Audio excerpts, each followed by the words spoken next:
Bienvenue dans ce deuxième face-à-face du jour. Le scénario était annoncé depuis des années. Pour la première fois depuis 1872, les États-Unis ne sont plus en 2014 la première puissance économique mondiale. La Chine a supplanté le pays de l'oncle Sam. L'Empire du Milieu représente aujourd'hui 16,5% de l'économie mondiale en termes.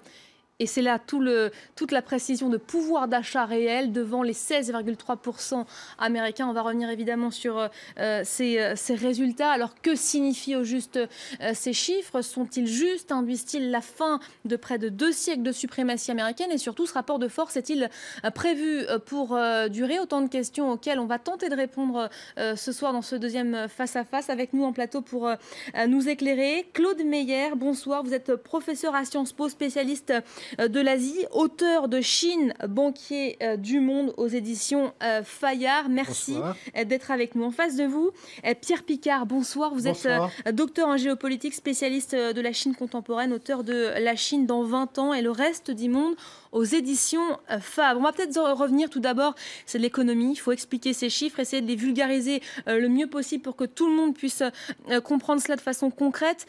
Ces chiffres qui ont été donc officialisés par le Fonds monétaire international, selon lesquels l'Empire du Milieu représente aujourd'hui 16,5% de l'économie mondiale en termes de pouvoir d'achat réel devant les 16,3% américains. C'est un indicateur peu connu du grand public, le produit intérieur brut à parité de pouvoir d'achat.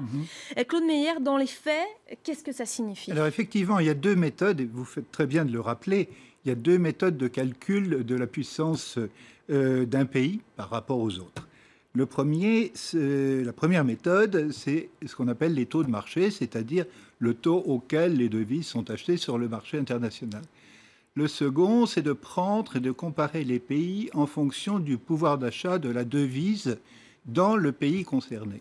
Et donc, je dirais, effectivement, la Chine est devenue la première puissance mondiale en termes de parité de pouvoir d'achat, mais elle n'est pas encore devenue première puissance mondiale au sens d'une puissance globale, dans la mesure où ce sont les taux de marché qui jouent à ce moment-là, dans la mesure où une puissance commerce dans un sens et dans l'autre au taux de marché.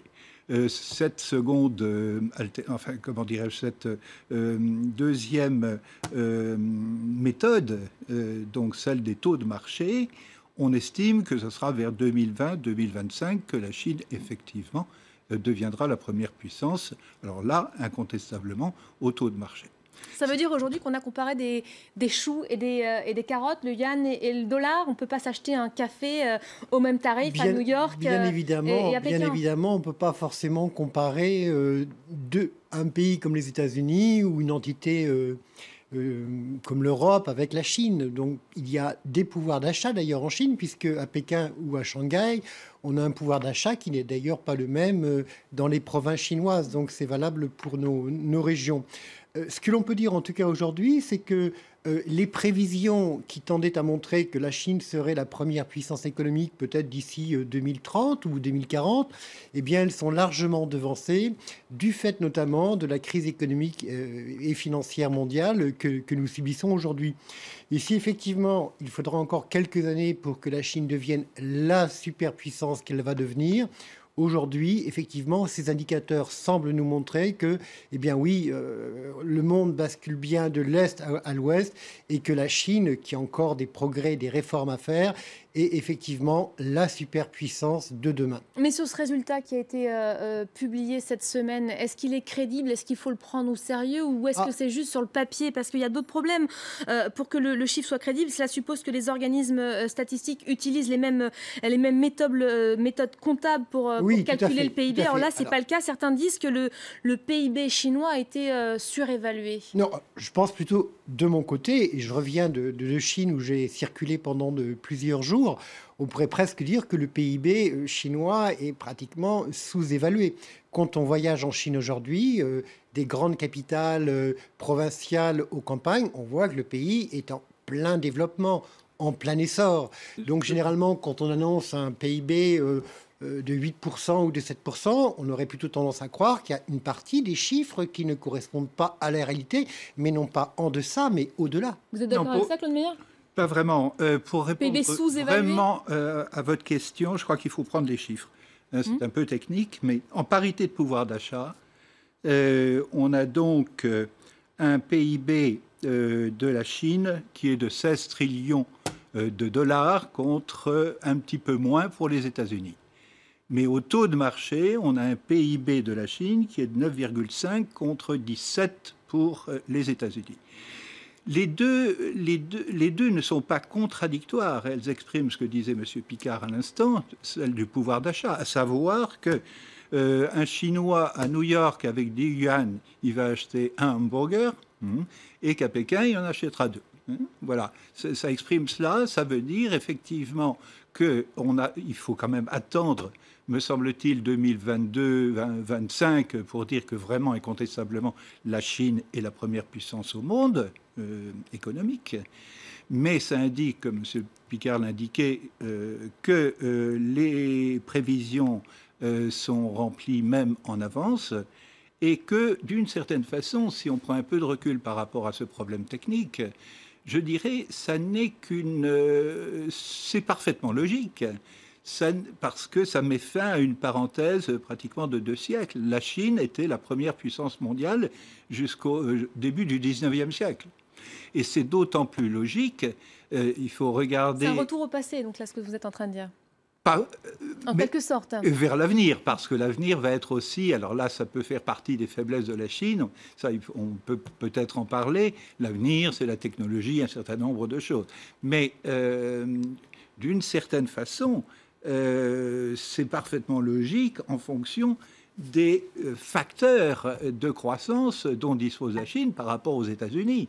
On a une population active de 900 millions en Chine contre 160 aux États-Unis. On a une abondance des capitaux dont j'ai essayé effectivement d'indiquer la destination dans ce livre, et on a une main-d'œuvre en grande partie éduquée.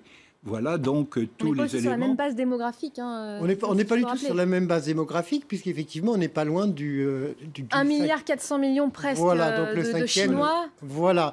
Et puis quand on parle aux Chinois et quand on leur dit, bon oui, voilà, bientôt ou maintenant vous êtes la première puissance économique mondiale, généralement pour les Chinois les plus éduqués, ils disent non, pour l'instant, on ne considère pas qu'on est encore la première puissance mondiale. Pourquoi ? Parce que les Chinois ont conscience également... Vous faites bien l'accent chinois, en tout cas.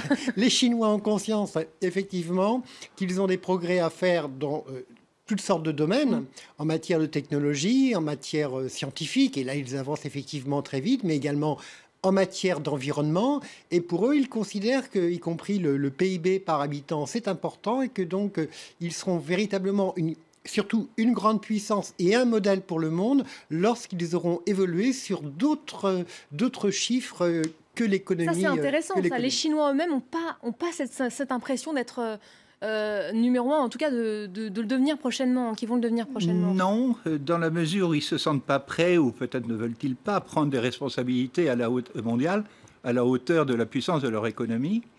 D'un autre côté, il ne faut pas oublier, je le cite dans le livre, la maxime en 24 caractères de Deng Xiaoping, en disant « cachons nos forces et attendons notre heure ». Donc, d'une certaine façon, la Chine ne veut pas effectivement prendre trop de responsabilités, elle veut avancer sur un certain nombre de plans.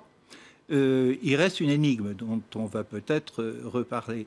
Parce que là, on vient de parler essentiellement en termes quantitatifs, PIB. On va en parler de qualitatif. Et là, il y a beaucoup à dire, effectivement. Alors, il y a le qualitatif. Les autorités chinoises, justement, auraient, dit-on, bloqué, en tout cas, tenté de bloquer la publication de ce rapport. Ça les dérangeait visiblement qu'on dise aujourd'hui, et peut-être un peu trop tôt, qu'ils sont devenus numéro 1. Ça la ferait mal pour les Chinois s'ils devaient repasser numéro 2 un peu plus tard, c'est ça qu'il faut comprendre ? Pas vraiment. Je pense tout simplement que du point de vue des autorités chinoises et en premier lieu du gouvernement chinois, il y a cette prise de conscience que la Chine, avant d'être la première puissance mondiale, doit intégrer d'autres facteurs que son PIB ou son commerce, mais également des critères qui sont relatifs à l'environnement, à la lutte contre la pauvreté. Et là, effectivement, elle a déjà fait des progrès incontestables, mais on voit bien cette volonté de la Chine de dire oui, mais on n'est pas prêt à dire que aujourd'hui, On a vraiment un modèle global qui peut signifier que nous sommes la première puissance mondiale, y compris en matière militaire. Donc les Chinois s'y préparent, mais ils le disent bien, ça va venir, mais pas encore aujourd'hui. En tout cas, une chose est certaine, hein, tout ça confirme une tendance lourde. Le géant chinois, on peut parler de géant maintenant, avance. La Chine qui a été d'ailleurs devenue, qui avait conquis en 2013 le titre de première puissance commerciale, donc ça ne fait qu'aller dans cette logique. Est-ce que cela met pour autant fin à près de 2 siècles de suprématie américaine, ces résultats? Non, certainement pas. Je reviens sur ce que vous disiez, la peur de redevenir numéro 2. Ça, je crois que c'est parfaitement improbable, dans la mesure où, bon, aux États-Unis, on est sur une croissance maximale de 3,5%. Difficile d'imaginer que même les États-Unis seront à 4 ou 5. La Chine, bon, la croissance ralentit, mais on est quand même sur une pente de 6-7% pour quelques années. Donc, pour revenir à votre question... la fin de la suprématie américaine. Absolument. Donc, si on voit effectivement le palmarès très impressionnant de la Chine, on peut le penser, et certains Américains, auteurs américains, que je cite dans ce livre, le pensent. Premier exportateur mondial, première puissance commerciale, puissance financière de premier plan, puissance technologique émergente. Je reviens de Chine, où j'ai visité des installations, c'est très impressionnant dans le domaine de électronique, etc. Expansion donc de la puissance financière. Mais la qualité d'une croissance et la qualité d'une économie, c'est pas simplement les effets de masse, hein, c'est également la qualité technologique notamment, mais surtout le fait que la Chine, à mon avis, a des faiblesses majeures, celles qu'on vient de citer, mais également le fait que la Chine est extrêmement dépendante de l'étranger à un triple niveau. Le premier niveau, c'est celui des matières premières. Elle en a beaucoup, mais sa croissance est telle qu'elle a besoin effectivement de sécuriser ses approvisionnements. La deuxième sont les technologies. On estime que 60% à peu près de l'arsenal technique de la Chine est d'origine étrangère. La troisième, ce sont ses marchés. On a vu au moment de la crise mondiale de 2008 et l'effondrement du commerce mondial, la croissance chinoise s'essoufflait. Donc elle doit diversifier éventuellement ses implantations, ses investissements, y compris ceux qu'on peut voir ici ou là. Et puis, bien sûr, on a un modèle chinois qui est en train d'arriver à sa fin d'une certaine façon. Le modèle chinois, il reposait sur les exportations et sur les investissements, notamment immobiliers. Justement, est-ce que ce n'est pas là un danger? Alors, ce qu'on observe, parce que comme M. Meyer, je reviens de Chine, donc j'ai pu observer effectivement que l'État contrôle avec ses outils, c'est-à-dire la banque centrale chinoise et puis également les directives ministérielles, le marché immobilier, de façon à ce qu'il ne monte pas trop ni ne descende pas trop bas d'une part. Et puis on observe effectivement que s'il y a un ralentissement au niveau de son commerce extérieur, quoique son excédent commercial est au plus haut actuellement, au novembre, la Chine... oui, c'est le dernier mois. En tout cas, la Chine réoriente son marché vers ce fantastique territoire chinois du sud et à l'ouest et investit massivement sur ces territoires. On pourrait dire que la Chine, comme les États-Unis à leur époque, part à la conquête de son territoire. Et donc, une grande partie de sa croissance aujourd'hui ne va pas venir uniquement de ses exportations ni de ses investissements à l'étranger, mais également de la consommation intérieure de tout ce peuple chinois et de cette classe moyenne qui ne rêve qu'au rêve chinois que leur a promis le président chinois. Il y a une question, on parlait de démographie tout à l'heure. Est-ce que le vieillissement démographique, certains en tout cas l'estiment, du pays, pourrait freiner ce rattrapage au niveau des Occidentaux, au niveau par exemple des États-Unis? Alors certains le disent, néanmoins on observe actuellement un assouplissement régulé dans certaines régions de la politique de l'enfant unique, et c'est effectivement une préoccupation du gouvernement chinois sur le point que vous avez évoqué. Néanmoins, en ce qui concerne la Chine et globalement, puisque nous avons des formats de temps assez réduits, on peut être assez optimiste sur l'avenir de la Chine et ses réformes. Mais comme le disait M. Meyer, et j'adhère complètement à ses propos, il faudra encore quelques années, effectivement, pour que la Chine nous présente un modèle de développement durable. Autour de 2020. Oui, mais ce point que vous soulevez est quand même très, très préoccupant, puisqu'on a un effet de ciseau, une natalité faible et un vieillissement accéléré. Et ce problème, on le connaît très bien au Japon, hein, où 25% de la population a plus de 65 ans. Et la Chine va suivre dans un délai à peu près d'une quinzaine d'années.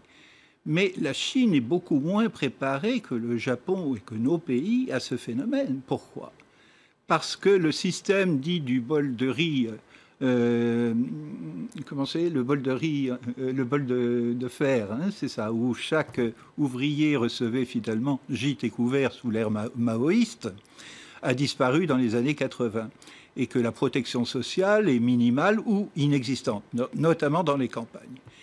Donc les fardeaux financiers que vont représenter la mise en place prévue pour d'ici à la fin de la décennie d'une couverture universelle, tant pour les pensions que pour la maladie, les coûts financiers vont être absolument énormes et le pays n'y est pas préparé malgré effectivement son épargne extrêmement abondante. Donc ça, c'est effectivement un point très préoccupant. Monsieur Meyer a raison, mais je serais un petit peu plus optimiste que lui sur la capacité du gouvernement chinois et surtout de l'administration chinoise à redresser la barre. À redresser la barre. J'aimerais qu'on évoque un dernier point avant de clore ce débat sur les changements que pourraient avoir, les répercussions que pourrait avoir cette nouvelle donne quand la Chine sera devenue ce numéro 1 mondial. Quelles questions ça va soulever? Quelles conséquences géopolitiques notamment? Alors, on passe inévitablement d'un basculement de l'histoire où, bien évidemment, l'Europe va rester debout et nos alliés américains également. Mais bien évidemment, on aura un modèle chinois qui est le rêve chinois, qui n'est pas le rêve européen, qui n'est pas non plus le rêve américain, qui est un rêve collectif, qui fait également la part au rêve individuel. Et bien évidemment, nous aurons des investissements chinois dans les pays occidentaux et tout cela aura un impact sur la globalisation qui sera différente que celle que nous imaginons actuellement. Notamment la question des droits de l'homme, on peut s'interroger. Ça, c'est vraiment la grande question. C'est-à-dire, cette puissance qui représentera en 2050 4 fois l'économie américaine, qui aura largement dépassé en 2030 l'économie américaine. Donc, cette puissance actuellement, comment elle voit, je dirais, l'ordre du monde ? Elle voit un monde multipolaire et combat à ce titre l'hégémonie américaine à travers différentes actions dont on n'a pas trop le temps de parler. Donc, moi, je m'interroge beaucoup sur ce qui va se passer quand elle aura effectivement tous les leviers de la puissance en main. Est-ce que ça sera le même discours, c'est-à-dire d'un monde multipolaire, que veut la Chine dans son rêve chinois de la renaissance chinoise? C'est la place qu'elle appelle sa juste place. Sa juste place, est-ce que c'est la première place et est-ce que ça sera dans un monde multipolaire ou dans un monde unipolaire où elle serait hégémonique? Claude Merrière, merci beaucoup d'avoir été mon invité. Pierre Picard également, merci d'avoir été là en plateau avec nous pour commenter donc ces résultats. La Chine, première puissance économique mondiale de 2014 qui passe donc devant les États-Unis. C'est la fin de ce deuxième face-à-face du jour. Vous restez avec nous. Un œil sur les médias arrive tout de suite.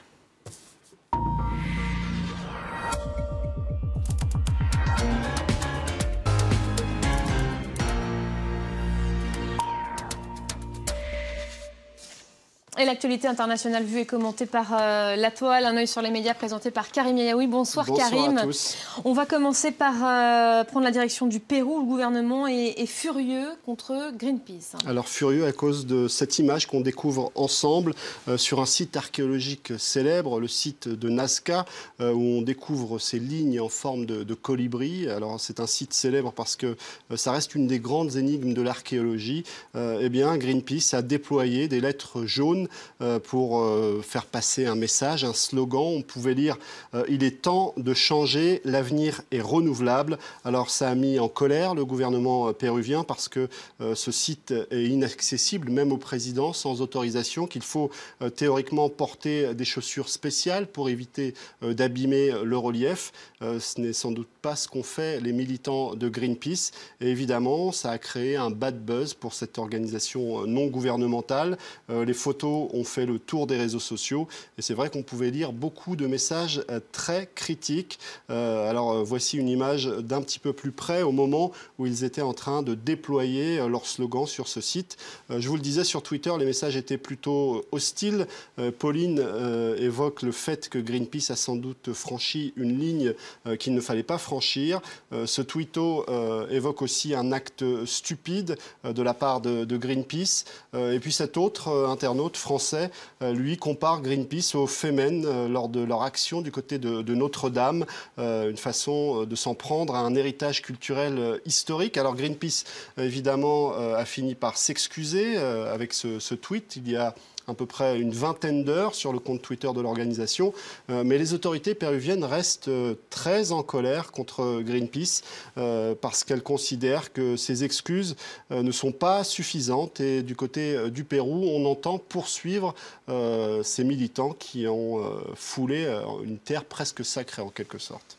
Allez, il fait du bruit lui aussi, ça se passe en France maintenant et c'est le frère de Bernadette Chirac qui est au cœur d'une polémique sur son appartement. Alors c'est vrai que le frère de Bernadette Chirac est à la une de beaucoup de sites d'information aujourd'hui. Jérôme Chaudron de Courcelles, beaucoup ne connaissent pas son nom. Alors pourquoi cette polémique? Parce qu'il habite un appartement dans le 4e arrondissement de Paris avec un loyer défiant toute concurrence, entre 11 et 15 euros le mètre carré, alors que c'est plutôt autour de 35 euros dans ce quartier. Alors, beaucoup rappellent qu'à l'époque où il a obtenu cet appartement, en 1984, Jacques Chirac était encore le maire de Paris. Le site du Nouvel Observateur explique qu'être chiracien à Paris, même aujourd'hui, a encore ses avantages. Sur les réseaux sociaux, pas mal de remarques et de tweets. Dans le HLM de luxe des Chiraciens, il y a aussi un autre Chiracien, un ancien président du Conseil constitutionnel qui s'appelle Pierre Mazeaud. Mathieu, lui, évoque les reliquats de la gestion par la droite du logement social à Paris. Et puis enfin, ce tweeto ironise. Laurent Comparo écrit « La France est un grand pays égalitaire. On peut s'appeler Chaudron de Courcelles et vivre dans un HLM. » Il avait un autre appartement dans cet immeuble qu'il a rendu en 2007. Alors, ça va continuer à faire couler un peu d'encre, sans doute, cette histoire. En tout cas, ça nous fait beaucoup rire en plateau. Nicolas Sarkozy, qui a été élu récemment à la tête de l'UMP, n'a pas tardé à reprendre ses conférences, des conférences très rémunératrices, c'est ça? Très rémunératrices. Alors, c'est le site de Paris Match, notamment, qui en parle. Le 6 décembre dernier, à peine élu, Nicolas Sarkozy donnait une conférence du côté du Qatar pour la Qatar National Bank. Alors, il avait promis de toute façon qu'il ne s'arrêterait pas en si bon chemin.